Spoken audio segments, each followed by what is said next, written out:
Alice, Sweet Alice wasn't just a low-budget thriller. It was a hairline crack running through the polished surface of 1,970 Seconds, American Innocence. What should have played as a simple suburban mystery instead spiraled into a tangle of moral panic, production mishaps, and emotional chaos that clung to every frame. Scenes meant to be straightforward, warped into something uncomfortably intimate. And the film's religious backdrop amplified tensions no one on set fully anticipated. Early audiences didn't merely watch it, they recoiled from it, unsure where the fiction ended and something darker began. Why did a modest film provoke such disproportionate unease? And why has its shadow only grown sharper over the years? These are 20 weird facts you didn't know about Alice, Sweet Alice. Fact 1. The mask that would become the defining image of Alice, Sweet Alice, began as a temporary solution nobody expected to survive the first week of shooting. The production originally intended to commission a molded rubber face capable of subtle expression, but budget cuts forced the crew to purchase a translucent carnival-style mask from a party supply outlet. Under neutral lighting, it looked cheap and unremarkable. But under the heat of tungsten lamps, the plastic warped just enough to distort the wearer's features into an uncanny half-smile that felt neither human nor entirely artificial. Actors found themselves unsettled by how the mask reacted to movement. It didn't follow the performer's expressions so much as override them, creating a new personality in front of the camera. The cinematographer noticed something stranger. The mask often caught light from angles that should have fallen off entirely, producing a faint pulse of brightness that appeared seconds before the actor stepped into frame. Crew members whispered about the mask shifting position when left unattended, always tilting slightly toward the nearest source of illumination. The director quickly realized that this cheap compromise had become a visual metaphor for the film's themes: innocence stretched thin, identity obscured, violence hiding behind something deceptively fragile. Rather than replace it, he redesigned several sequences to feature the mask as a looming presence. In dailies, even its stillness felt predatory. The mask wasn't chosen for terror, it manufactured its own. Fact 2. The church that anchors the film's most anxiety-laden scenes was never intended to serve as a symbolic battlefield between sanctity and corruption. It was simply the only parish willing to accept the production's meager location fee.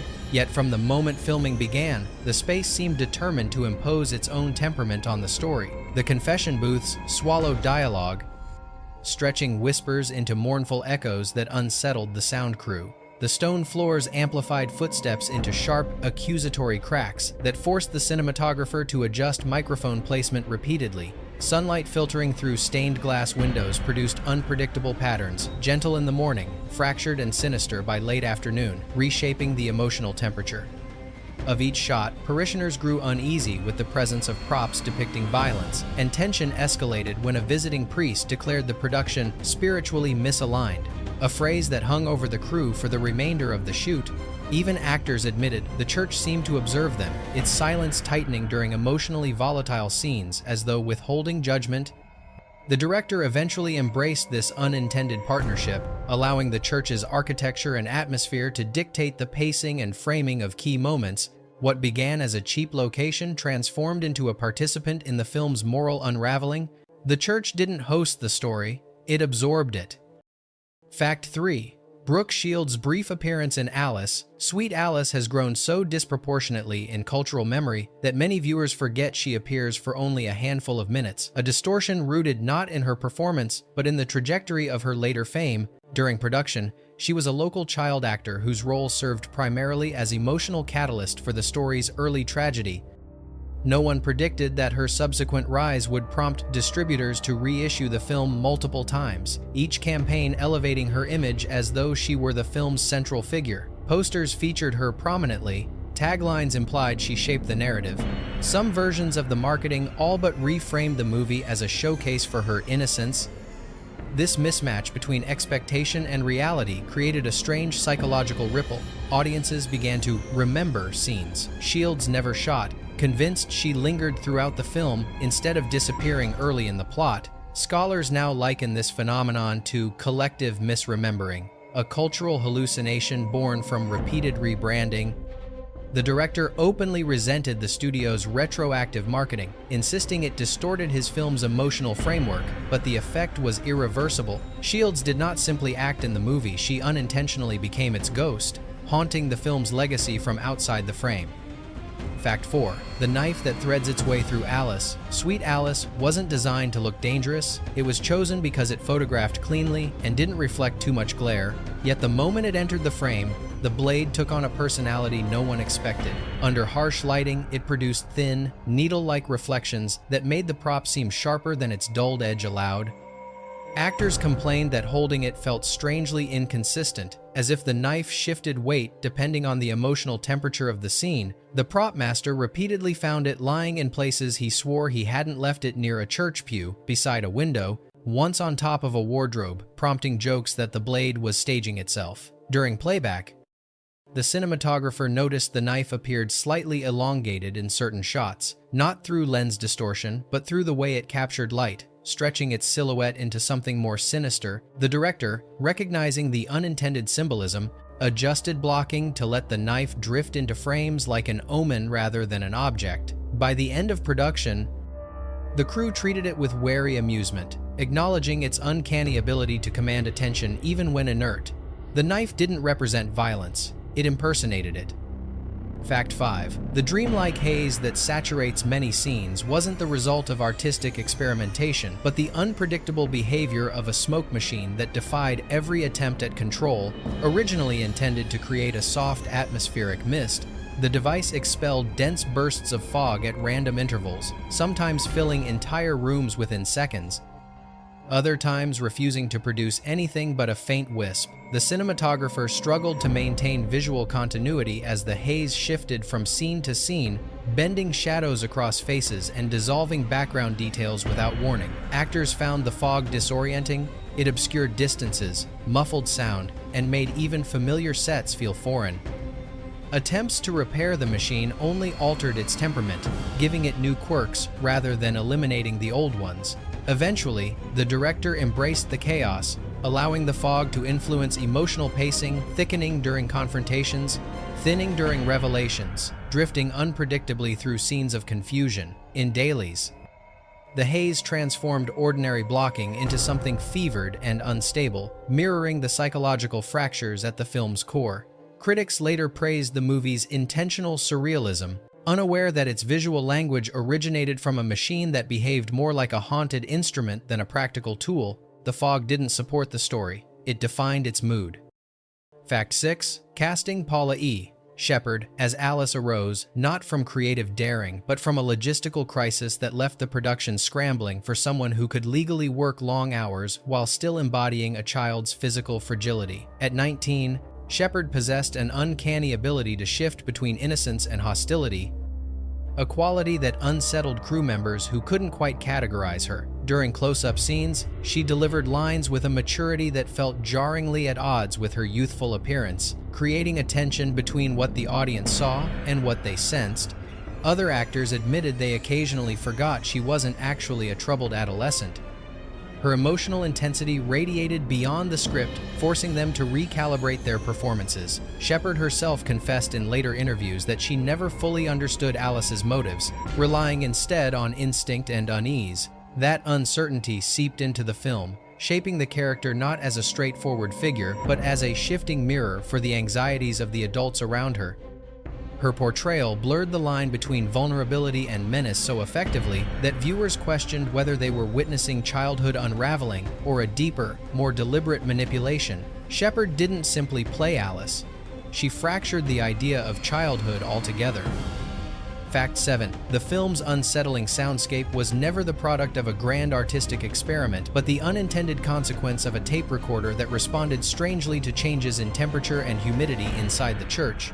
As the device warmed under continuous use, it stretched certain frequencies, warping soft consonants into trembling echoes and elongating footsteps until they resembled something following just a beat too late. Doors closing, recorded with metallic resonance that didn't exist on set, and whispered lines returned, distorted, as though spoken by someone standing far closer than the actor. The sound technicians tried recalibrating the machine repeatedly, but each adjustment produced new quirks, sudden pitch dips, irregular hissing, or faint harmonic tones without any identifiable source. Instead of discarding the flawed audio, the director leaned into its emotional potential, weaving the distortions beneath key scenes to create a sense of psychological instability.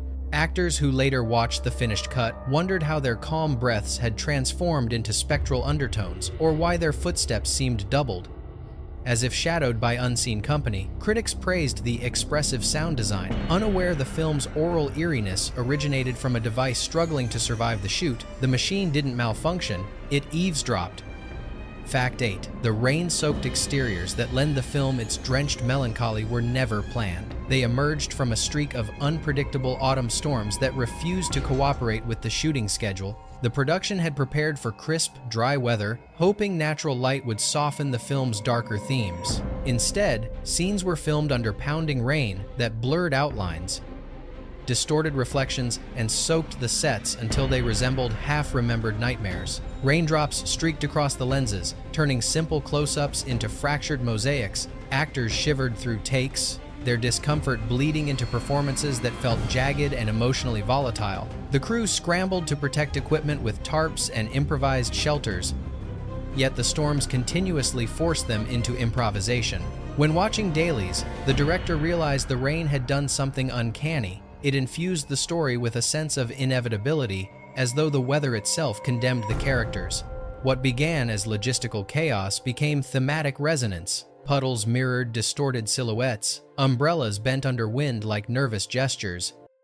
Alleys shimmered with spectral reflections. Critics later described the rain as deliberate symbolism, unaware it was the sky, not the script, that dictated those scenes. The weather didn't interrupt the film, it rewrote its emotional climate.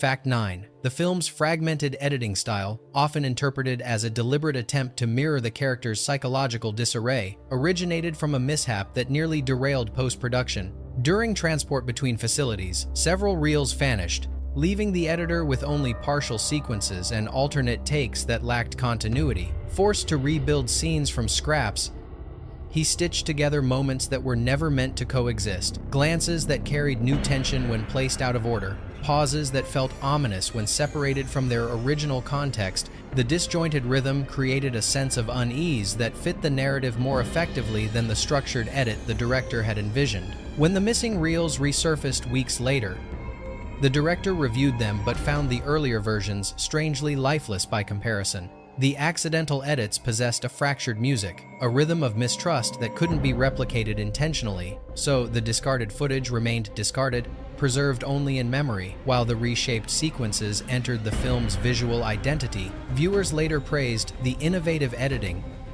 Unaware it was built from absence rather than design, the reels didn't just disappear, they taught the film how to breathe. Fact 10. The yellow raincoat that would become the film's most enduring visual signature entered the production not through intention but through a clerical mistake. The wardrobe department had ordered a muted brown coat to blend into the film's somber palette, yet a delivery error brought a glossy, almost fluorescent yellow slicker meant for industrial work. Initially dismissed as unusable, the coat was reconsidered only because it fit the actor perfectly, and shooting schedules left no margin for replacement. Under the camera, the coat behaved like an independent force. It captured and reflected light in erratic ways, sometimes glowing as though lit from within, sometimes absorbing shadows until it appeared almost void-like. During movement, the fabric created stuttering flashes that unsettled the cinematographer, who struggled to predict how the color would behave from one shot to the next. Extras described feeling followed by the coat. Even when the wearer had already stepped out of view, its presence warped the emotional temperature of scenes, injecting menace into mundane actions and turning alley corridors into corridors of warning. The director realized the accidental brightness amplified the film's tension by transforming childhood iconography into something radioactive and foreboding. He began staging scenes so the coat hovered at the edge of frames like an omen. By final cut, the slicker had taken on symbolic weight the script never intended. The coat didn't highlight the character, it exposed the fracture beneath her innocence. Fact 11. The film's unnerving vocal distortions, the whispers that seem slightly too close, the wails that tremble with unnatural resonance, originated in a cramped basement used for makeshift ADR sessions. The team selected the room because it was quiet and available, not knowing its peculiar acoustics would twist sound into uncanny shapes. Soft speech rebounded in elongated ripples, while louder utterances tightened into thin, high-pitched streaks that bore little resemblance to the original voices. Even breaths produced a strange overtone, as if the air itself carried a second, hidden register. Sound engineers attempted to neutralize the anomalies with filters, but each attempt only revealed new eccentricities, faint tones that resembled distant crying, harmonic hums that lingered after lines ended, sudden drops in ambient noise that felt like the room itself was holding its breath. The basement became a space the crew entered reluctantly, joking that it remembered the voices left inside it. Instead of discarding the eerie recordings, the director wove them into the soundtrack, layering them beneath scenes of panic, confusion, or emotional collapse. Actors who later heard the final mix claimed they could identify echoes of expressions they never made. Critics praised the innovative sound design, unaware that much of its texture came from a room that refused to stay silent. The basement didn't distort the film's emotions, it revealed their shadows.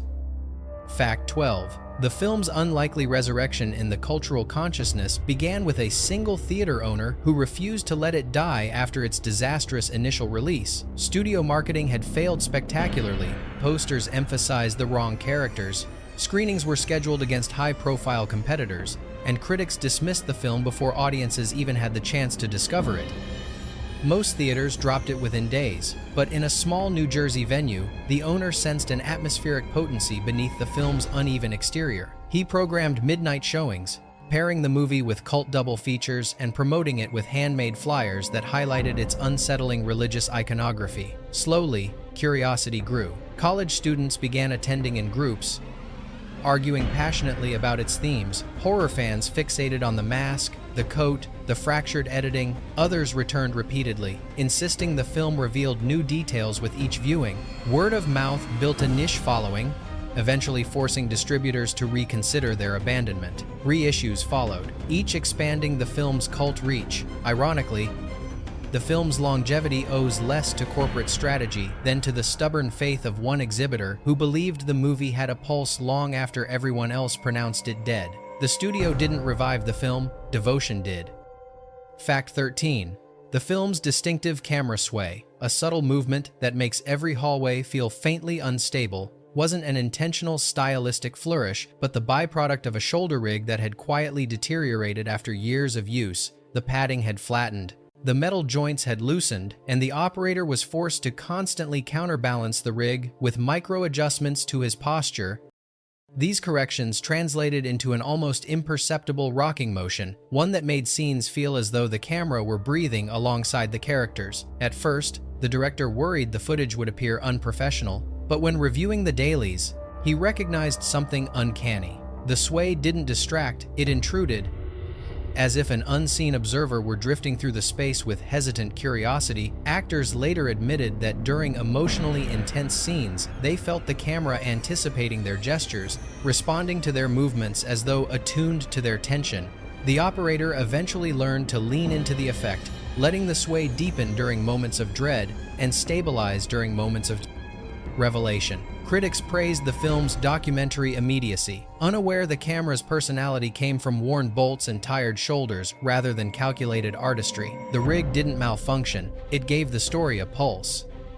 Fact 14. Some of the film's rawest emotional moments emerged not from careful character work, but from the exhaustion that gripped the cast. As production schedules spiraled out of control, frequent delays forced the crew to shoot deep into the night, long past the point where nerves and patience had eroded.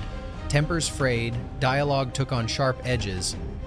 Movements grew sluggish or frantic in ways the script never anticipated. One evening, an actress delivered a trembling outburst during a confrontation scene, her voice cracking under stress rather than performance. The director kept rolling, sensing the authenticity simmering through her frustration. The moment proved so powerful that he reconstructed the surrounding sequence to preserve its emotional charge. What audiences later interpreted as a brilliant portrayal of unraveling psychology was, in reality, a collision between artistic ambition and human fatigue. Even after production wrapped, cast members recalled the strange blur between acting and simply enduring the shoot. The director didn't shape the emotional volatility, he captured it as it broke open. Fact 15. One of the film's most iconic shots, a slow, eerie glide toward a half-open doorway, was born from a mechanical failure that startled the crew. The dolly track, warped by subtle shifts in humidity, allowed the platform to drift forward on its own once the operator released it. During a rehearsal, the camera began creeping toward the door with a smoothness no human hand could replicate. Advancing at a steady, unnerving pace, the operator lunged to stop it, but the director urged him to let the motion play out. The resulting footage had a predatory patience, as though the camera were an entity seeking something rather than documenting it. Attempts to intentionally recreate the movement the following day, after repairs were made, felt lifeless and controlled. The accidental take possessed a haunted intelligence that no amount of precision could mimic. The director reorganized the entire scene to preserve the unplanned glide, turning it into a psychological crescendo. Viewers would later interpret the shot as symbolic of fate closing in, unaware that it originated from a piece of equipment slipping into motion of its own accord. The dolly didn't break. It revealed intention. Fact 16. Many of the film's most arresting close-ups owe their unusual emotional weight to a lens the cinematographer initially believed was compromised beyond practical use. During the first week of shooting, he noticed that under certain lighting angles, the glass produced a faint halo around performers' faces, a shimmering distortion that blurred edges while sharpening whatever emotion lived.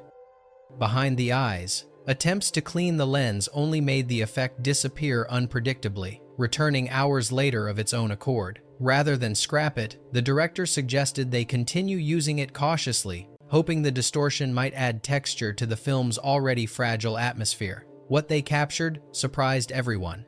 Characters looked isolated within their own private climates, bathed in an almost spiritual glow that made ordinary gestures feel unbearably intimate. Actors later said they felt unusually exposed during these shots, sensing the lens was revealing thoughts they hadn't intended to express. The visual effect became so integral to the film's tone that the cinematographer began building lighting setups specifically to coax the halo into appearing. Critics would later praise the intentional emotional framing, unaware that it was born from an unreliable piece of equipment the crew half feared, half worshipped. The lens didn't document vulnerability, it illuminated what hid beneath it. Fact 17. The film's eerie musical landscape did not come from a meticulously crafted score, but from a trove of abandoned recordings the composer had relegated to a dusty box years before production began. Short on time and funds, he rummaged through the reels in desperation and discovered fragments, warped organ notes, trembling string experiments, and fragile motifs that dissolved mid-phrase, all degraded by age and humidity. Yet the imperfections resonated with the film's spiritual melancholy. As he layered the fragments, the tapes produced accidental bends and tremors, transforming simple harmonies into unsettling emotional ruptures. To complement these textures, he recorded additional organ lines in a deserted church stairwell, capturing echoes that spiraled down the concrete like unresolved prayers. When woven together, the sounds formed a score that felt both sacred and corrupted, echoing the movie's tension between purity and decay. Audiences later remarked on the score's haunting intentionality, the way it seemed to whisper warnings the film itself refused to articulate. But the composer always maintained that the music shaped itself, emerging not from design but from forgotten scraps that refused to stay forgotten. The soundtrack didn't accompany the film's dread, it foretold it. Fact 18. One of the film's most chaotic confrontations, a flurry of broken objects, panicked movements, and raw emotion, began with a simple misread cue. Two actors, each convinced they were supposed to initiate a different action, collided so forcefully that several props shattered on impact, sending shards skittering across the kitchen floor. The fear etched across their faces was not crafted performance but genuine shock as they stumbled to regain balance. Instead of calling cut, the director gestured wildly for the camera to keep rolling, sensing the scene had slipped into a volatile authenticity impossible to choreograph. Crew members watched in alarm as the actors navigated the debris, their movements unsteady, their voices cracking with adrenaline. When reviewing the footage, the director recognized that this unplanned eruption captured the film's emotional thesis more effectively than anything scripted. The instability of domestic life pushed to a breaking point. Although insurance representatives later cited the moment as evidence of unsafe working conditions, the sequence remained untouched in the final edit. Its emotional violence wasn't designed, it detonated. Fact 19. One of the film's most enigmatic supporting performances came from an actor who insisted on understanding only his own scenes and deliberately refused to read the rest of the script. His rationale was simple: his character shouldn't know what others were hiding, so neither should he. The director initially suspected this was an affectation, yet, as filming progressed, the decision revealed an unexpected potency. Without context, the actor approached each interaction with earnest confusion. His glances lingered too long, his pauses felt charged with misinterpretation, and his timing developed a strange elasticity that threw other performers wonderfully off balance. Fellow actors found themselves adjusting their rhythms instinctively, responding to uncertainty rather than rehearsed beats. Several scenes mutated in tone because his reactions carried hints of dread the script never intended, creating emotional undercurrents that rippled through the ensemble. The editor later noted that his fragmented awareness seemed to mirror the film's fractured logic, giving his character a haunted presence that deepened with every appearance. Critics eventually described his work as subtly disoriented, praising the performance for suggesting layers of internal conflict.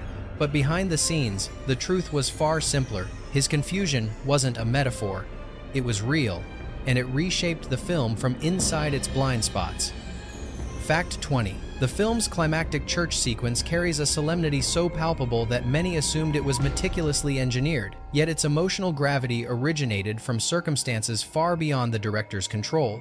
The cast and crew arrived to discover a funeral service had been mistakenly scheduled immediately before their allotted time. Forced to wait outside in silence, they listened as hymns drifted through the thick walls, accompanied by the soft cadence of mourning. When they finally entered, the sanctuary still held the weight of fresh grief. Incense hung in the air, pews retained the warmth of recently departed bodies, and the light filtering through stained glass seemed dimmer than usual, as though reluctant to intrude.